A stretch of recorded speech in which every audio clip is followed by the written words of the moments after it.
I have a set of 5 or 6 questions every time I see one of these new tax GPT. No model's ever gotten all six right.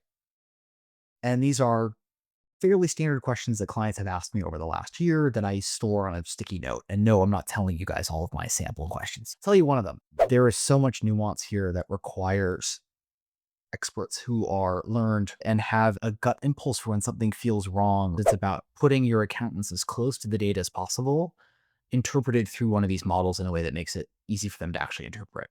What do you think the best accounting provider in the world looks like at scale? Welcome to Tech Finance. I'm your host, Sasha Orloff, repeat founder and current CEO of Puzzle, and self-professed finance nerd. On this show, we dive into the pulse of B2B fintech, from newly funded startups transforming the office of the CFO to major industry shifts, deals, and partnerships that are reshaping how we think about finance. You'll hear the most important developments, essential analysis, and of course, AI innovations. This show is brought to you by Puzzle and the Turpentine Podcast Network. Let's dive in.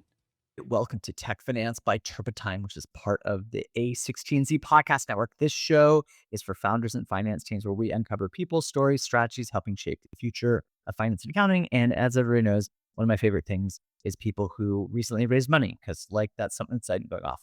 So in this case, we get to have Nick, who's the co-founder and CEO of Rivet, a modern tax and accounting firm, helping founders and executives manage complexity with ease.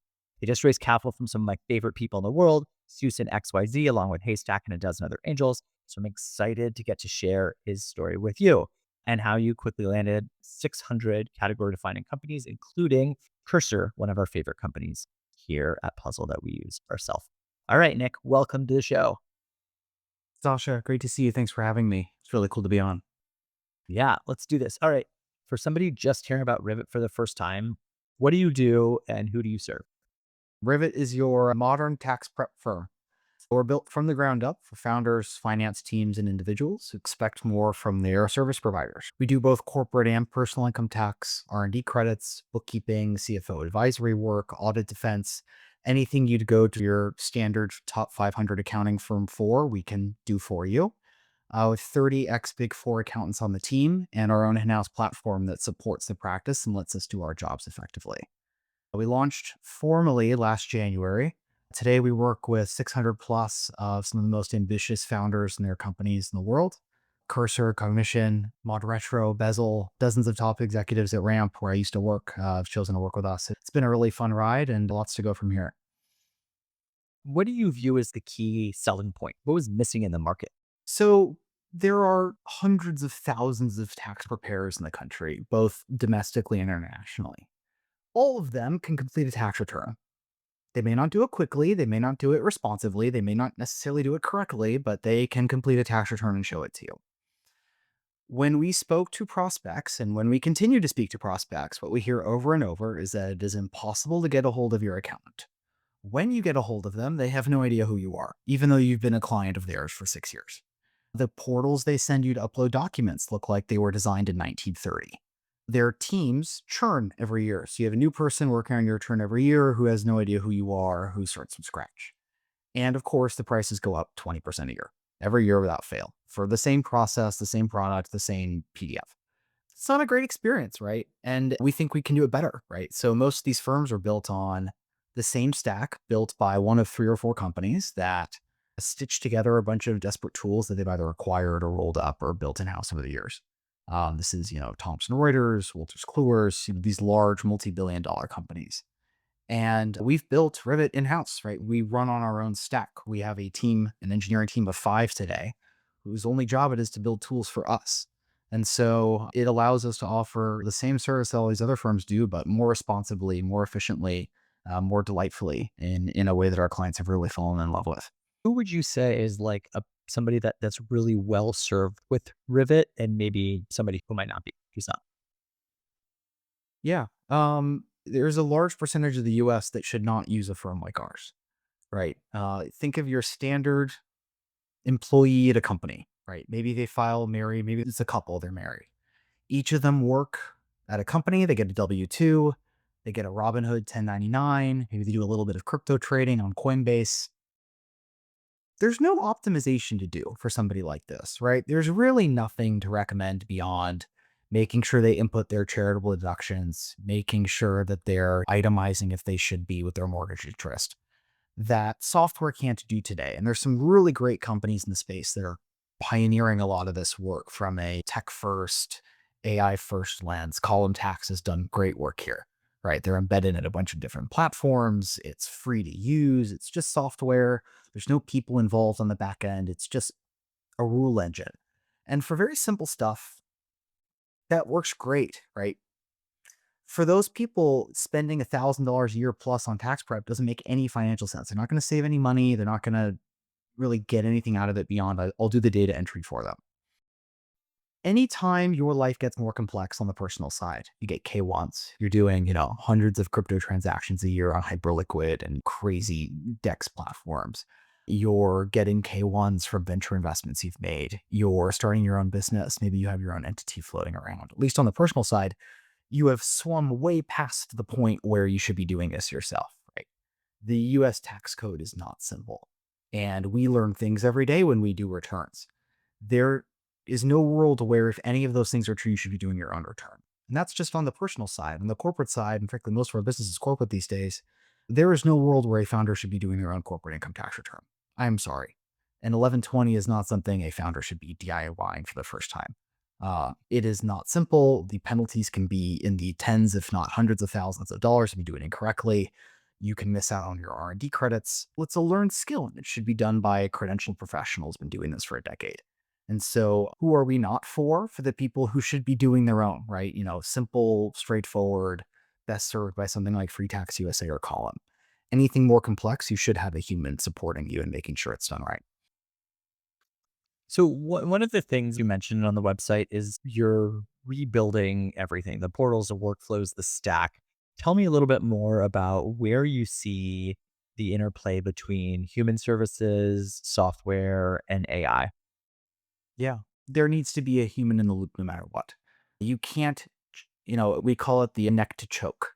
You can't fire AI. It doesn't care if it did it right or wrong. You can't ask it why it did it a certain way. It can't have a conversation with you.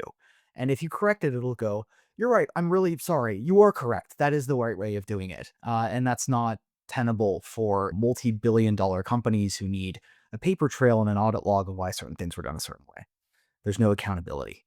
We have found the right blend is building software that makes it easier for the best accountants in the world to do their jobs, right? It's a terrible metaphor. Back in the day when you used to go to Home Depot and you go up to the point of sale checkout lane, the computer that they used looked like it was straight out of the 1960s, 70s. It was all keyboard driven. It looked like DOS. And the Home Depot cashiers could thumb through it and it looked like magic. It looked like what Superhuman looks like today for email.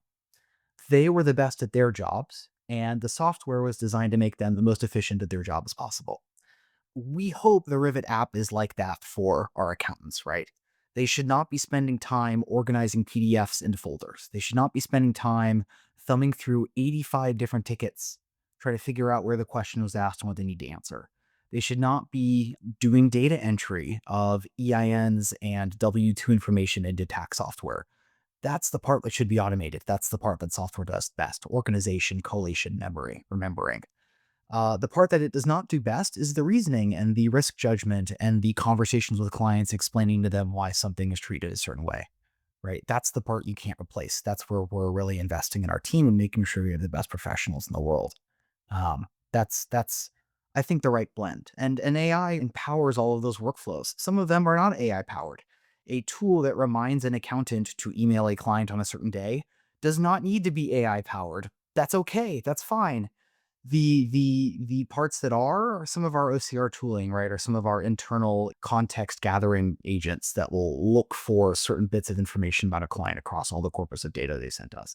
That stuff is AI powered. That stuff is very cool. We're pushing the edge there, but not all of it is, and not all of it should be by design. Why go the venture route? So it's not obvious, right? I think there were two paths for Kyle and I. Kyle's my co-founder, head of tax, when we started this. And we didn't even really start this business in a normal way. The firm's been around for a decade. Our EFIN, which is the number that you register with the IRS to be able to e-file a tax return, has been around since 2015. The firm was started by my co-founder. Kyle left the IRS after 6 years of auditing individuals and companies around the Bay. He was the guy no one ever wanted to meet. If you met him, you were getting audited. It was a miserable experience for you, not for him. He left the IRS and started his own practice. And for many years, ran it by himself successfully, right? He had employees, he had clients, it was going well. The part that was not obvious to him was building the infrastructure of a business around the service he was providing. And he and I met at a company called Main Street where we worked together. I started helping him nights and weekends. He started doing my personal prep. And it was very clear after a few years of working together that this was going to work. This was working well. Clients liked the service. They liked talking to us on Slack. They liked me. They liked him. It was good. We could have built a very good tax prep business for ourselves, would have grown modestly every year. We've had a small team, and that would have been it. I would have done that until I retired.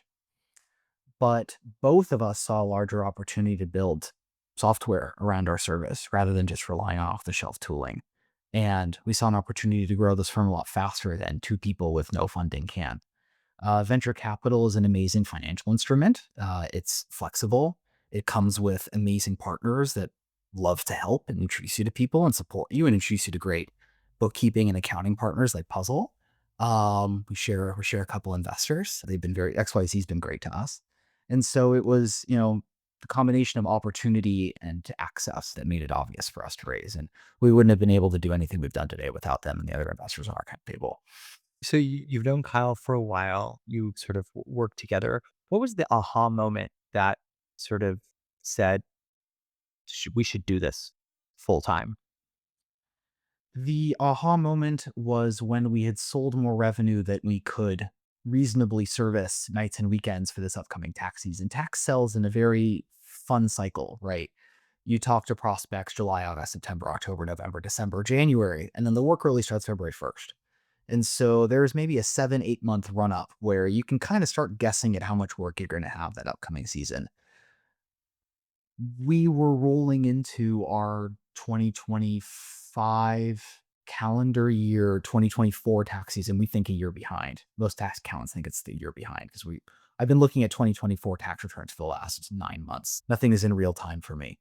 We were rolling up into it and said, we haven't even closed half the business that we wanted to, and this is way too much for just the two of us. We need to actually go full time on this.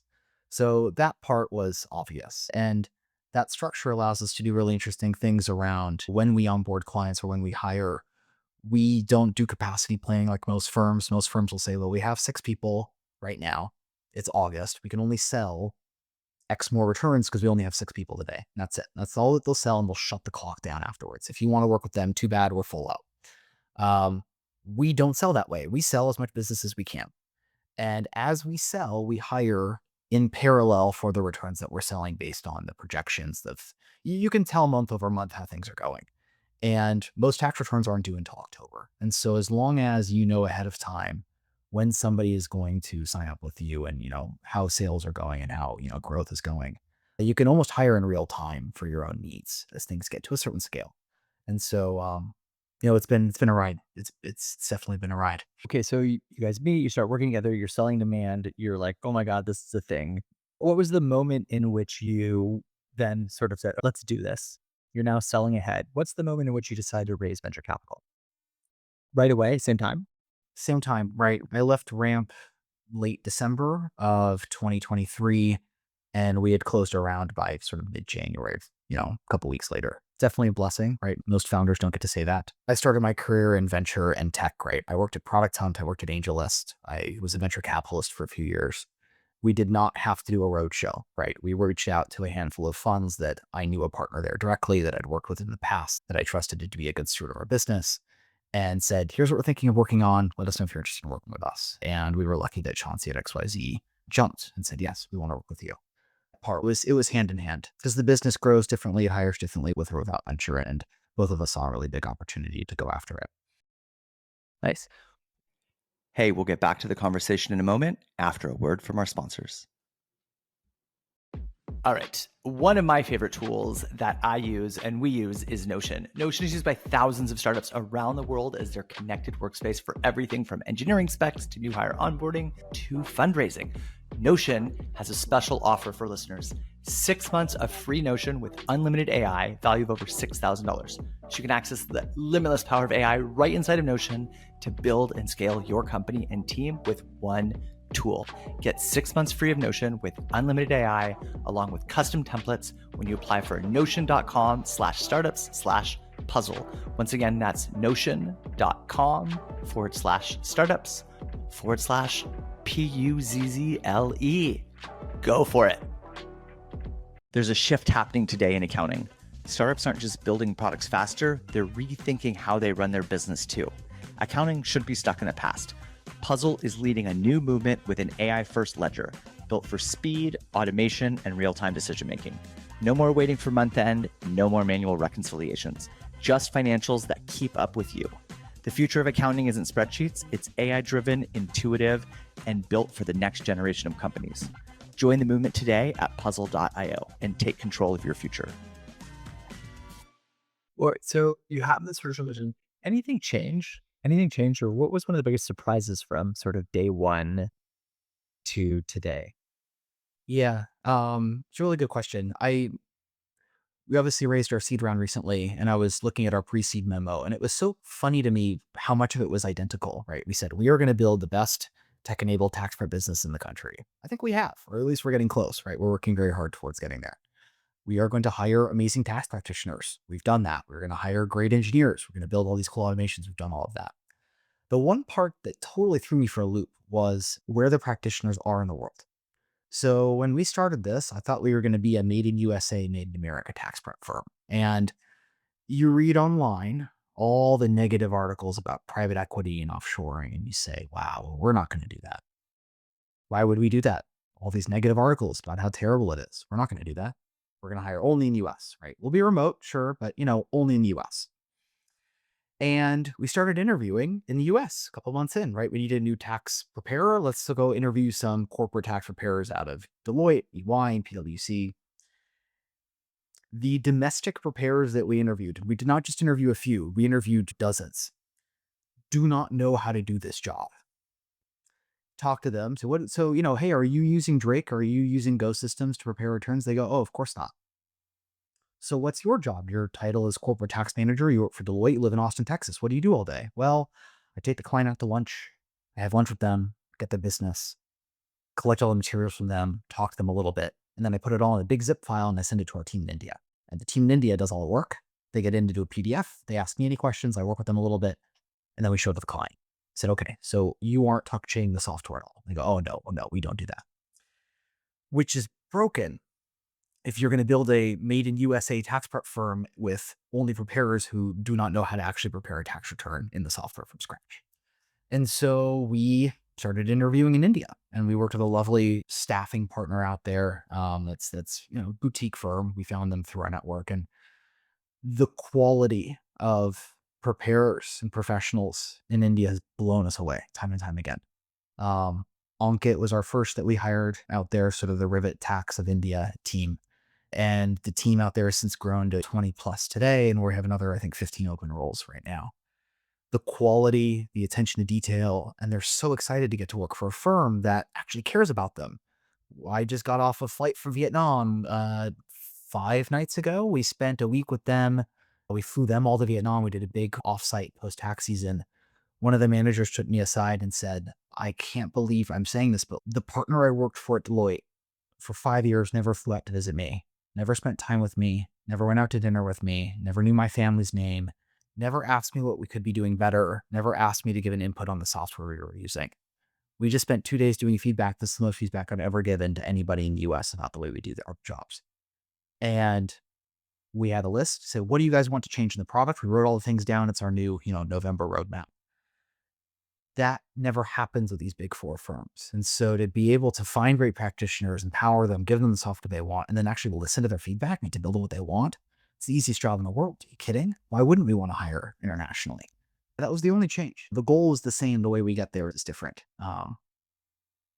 Even surprised me. I still almost don't believe it. To me, it makes total sense. And it probably also helps you keep costs low, right? You get people who are excited to work with you that you're listening to. They get to build great software and you get to offer a competitive product in the market. One of the things that we hear a lot in the news and the excitement is like how AI and how software is going to come into play in all industries. Forget AI and software, just what do you think the best accounting or the best tax provider in the world looks like at scale? What do you think the level of interaction between software and humans looks like today? And if we fast forward about 5 years, what do you think Rivet is doing differently than everybody else?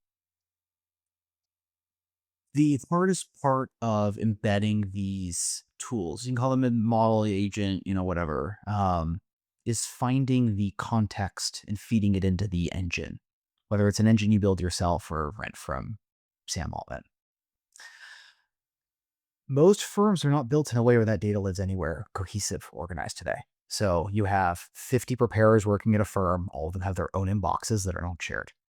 They have maybe one or two document portals, but they don't talk to each other. They certainly don't talk to the CRM. They certainly don't talk to the database of Zoom transcripts from calls with the clients, if they have that at all. Uh, it's all desperate. All the systems are everywhere, right?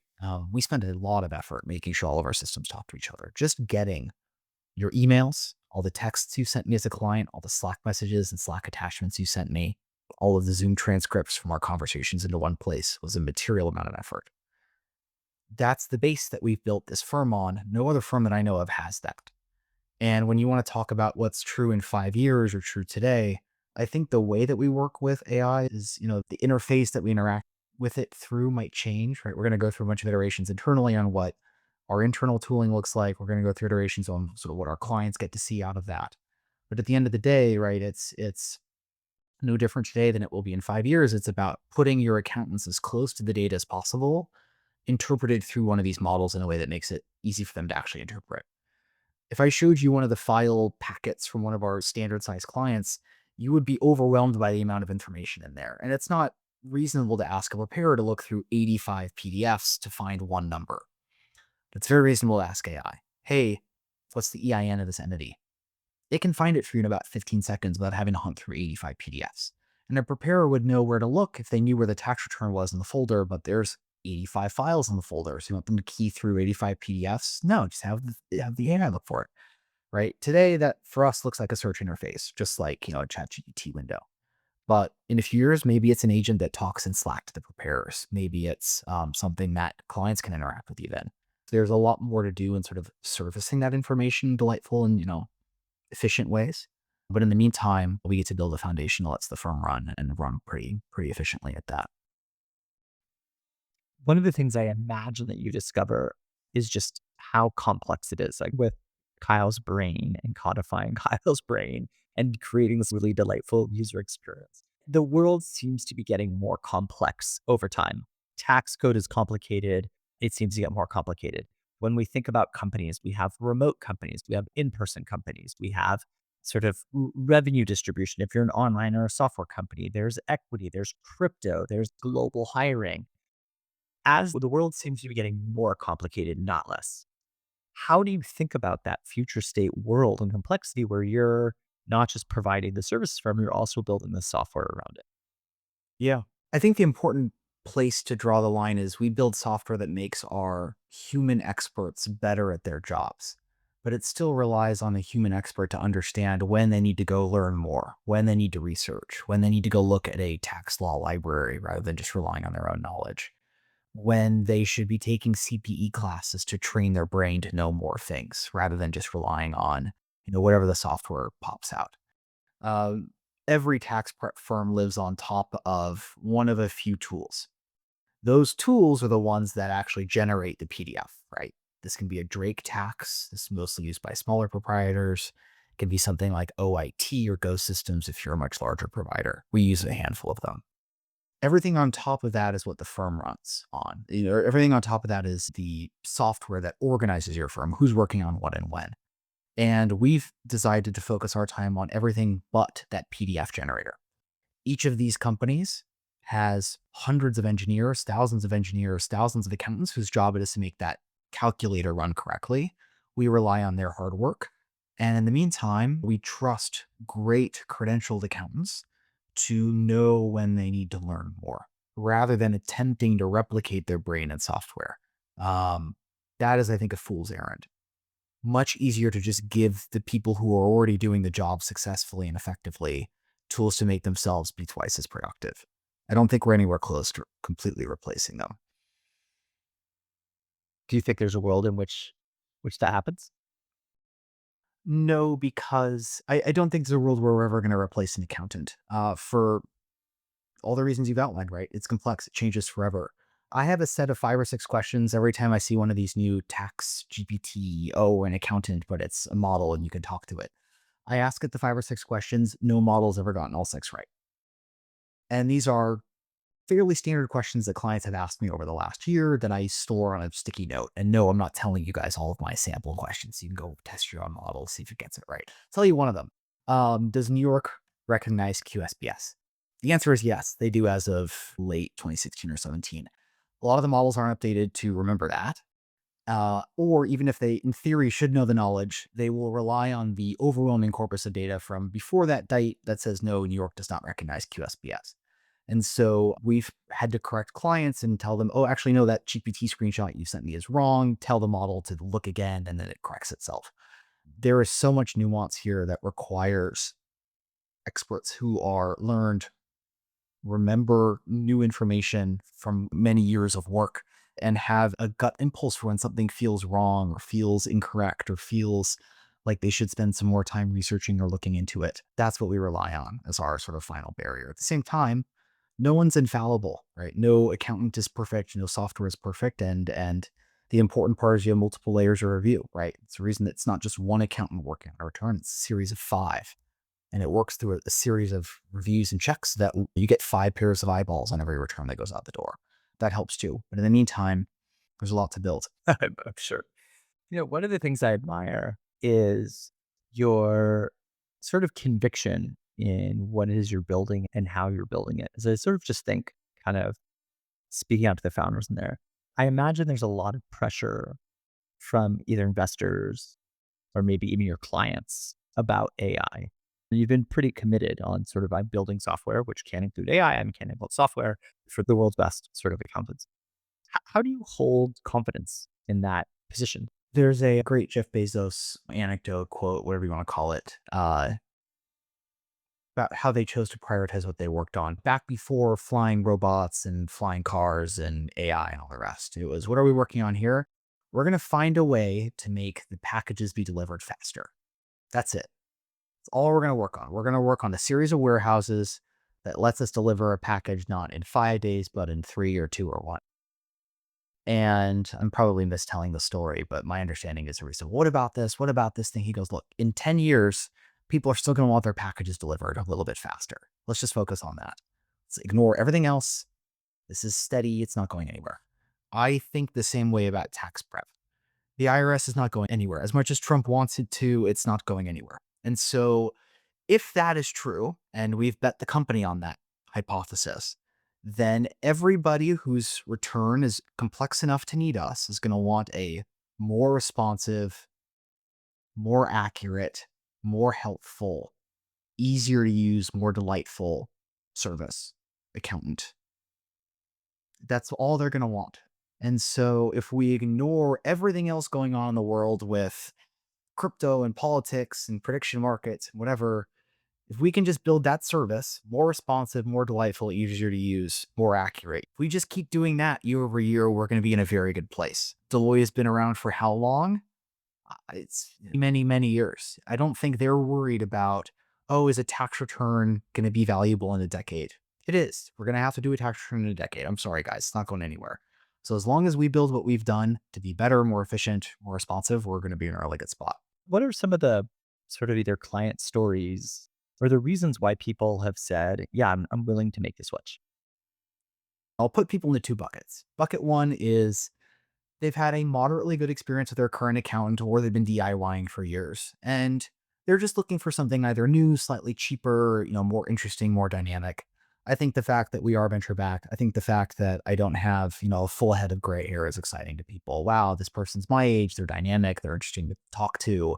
they're responsive. They're like, no, Zoom call with me makes this enticing enough to want to cut over. Or, maybe we're 15-20% cheaper after you take into account the R&D credit fees and the sort of tax advisory work would do over the course of the year compared to their existing firm. Great. That's bucket one. That's your standard. Hey, I'm already familiar with this thing. I'm just going to give you a shot. And then there are the horror stories of my old accountant did blank would absolutely floor you, especially given that you know how many years of credentialing and work it takes to get some of these degrees. Um, I live in a very small town in Connecticut. There's 9,800 people total who live here. It's not a large town. Get on the call with somebody, seems like a very nice woman. How's it going? Good. I'm looking for a new accountant. Well, why did you talk to me? What are you looking for? My accountant, he told me he filed and never filed my return for 2023. And we're, we're well into 2025 at this point. She's a year late and never filed my extension. And I can't get a hold of him. And his office won't answer my phone calls, even though I'm paying them. Like I paid all the bills. And also, I'm getting letters from Connecticut saying I'm getting audited for the 2020 return that he filed. And I don't understand that. Turns out the firm that she's working with is a quarter mile down the street from me here in my little tiny town. And you would never know it that this respectable, beautiful institution of downtown Woodbury has totally, totally screwed up for this woman. And this happens maybe once a week. They get one of these horror stories. They're usually personal income tax returns, but a lot of the times it's corporate too. They're usually people who got a referral to a local firm run by somebody who's been there for 40 years. And their willingness to care about going the extra mile for clients is just completely gone. Maybe it's time, maybe it's just they weren't paid enough, maybe they're overworked, understaffed, whatever, but it's clear that it's not working. And those are my favorite clients to sell because it's like coming home after a long day of skiing for them. They get to take their boots off and like, finally with somebody who can actually respond to an email in 48 hours, like talk to me a little bit. And those are the people I'd love to work with personally. And oftentimes those are the most rewarding too, right? You can save them 6 figures and undo penalties that they've been issued and really put them on a good place. I love these catch-up projects. 8 years of unfiled returns, $1 million in liability. We can cut it down by half and get them all done in 3 months. And I've talked to 10 firms. No one was even willing to talk to me. Those are my favorite people. I'll do those all day. How do you think about pricing? What is the average person thinking about as they're signing up versus yours? So we don't need to get into specifics, just like as a framework. Yeah. Most firms have antiquated models, right? They either bill per form or per state for a corporate return, where they'll give you their pricing sheet and it says for every state it's $1,000, for every 1120 it's $3,300, for every 5472 it's an extra $500, right? They'll give you this little sheet. Most people have no idea what those numbers mean. They don't know what the forms are. They don't know why they need to file each of them. During preparation, it turns into a negotiation. You need to file in 7 states. Well, I don't want to pay an extra X. Well, we can't really file a return without those states, so you do have to pay this. Well, I don't want to. It turns into a big argument. Then there are the firms that bill hourly, which is deeply confusing and scary to people who don't understand why this job takes 15, 20, 30 hours to put together one return.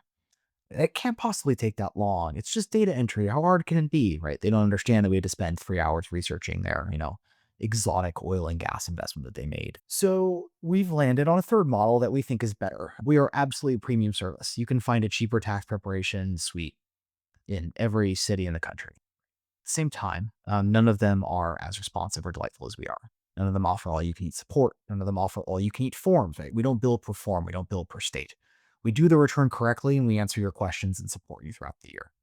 And for the clients that understand that this is what they need and understand that the sort of nickel and diming for every question and form and state is not tenable, we're a really great fit. Charging a fixed price allows us to staff up ahead of season to know that we're going to have the capital to pay salaries and be available for them the whole year, whether they email us 50 questions or 5. Really allows our model to function. I don't think we could build Rivet on an hourly model. I think it'd be miserable to bill, miserable to sell. People negotiate invoices post hoc.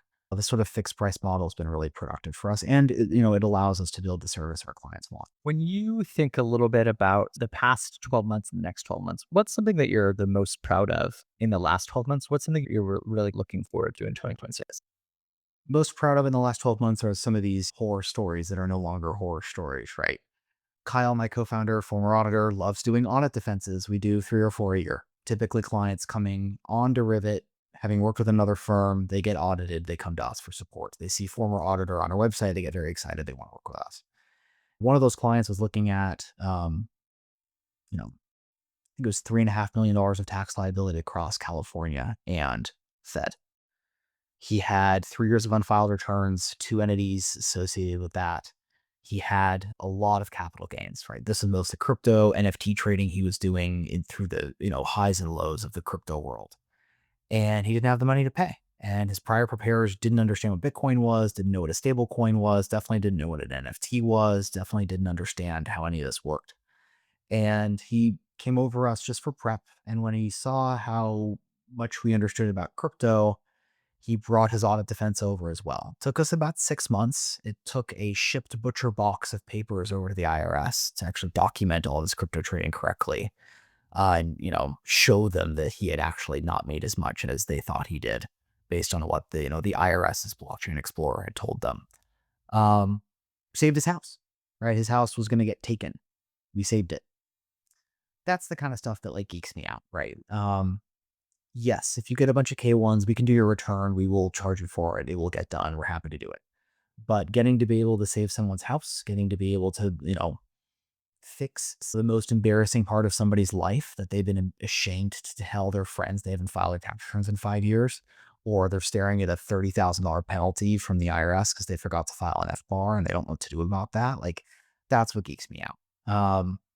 What I'm excited for this upcoming year, we've hired some amazing tax partners, right? Up until the last maybe month, Kyle and I have been the most senior tax professionals at the firm. We have our team in India, we have our domestic US-based preparers and team as well, but we've been the most senior people here. And we just brought on 2 new tax partners to sort of build their own practice under the Rivet portfolio, so to speak. I'm really excited to see them sort of like fall into the role and build a team around them as well, right? That's going to be our next step. Awesome. Well, God, I can't think of a more compelling closing statement than that. For anybody that wants to learn more, work with Rivet, what's the best way for them to get in touch? Rivet.tax drops right onto our onboarding specialist calendar. They're available anytime you'd like. Easy peasy. I love it. Well, I had recently one of the CSO Ventures portfolio companies, Nick from Rivet. Now I have Nick from Rivet. And I'm looking forward to 2026 from the next CSO Ventures portfolio company, Nick from, some other RI named company. Anyway, Nick, it was great to have you on. Thanks for sharing your story. Everybody, please check it out, rivet.tax. Thanks for having me, Sasha. Thanks for listening to Tech Finance with Puzzle and Turpentine. If you got value from this episode, please share it with anybody building or funding the future of technology. And please leave us a review wherever you're listening and tell me about what you want to hear more of. If you're looking for accounting software you'll actually love to power your company, check out puzzle.io, the modern accounting platform for the AI era. Tech Finance is part of Turpentine, the awesome podcast network behind Econ 102 with Noah Smith, Turpentine VC, Complex Systems with Patrick McKenzie, and so many more.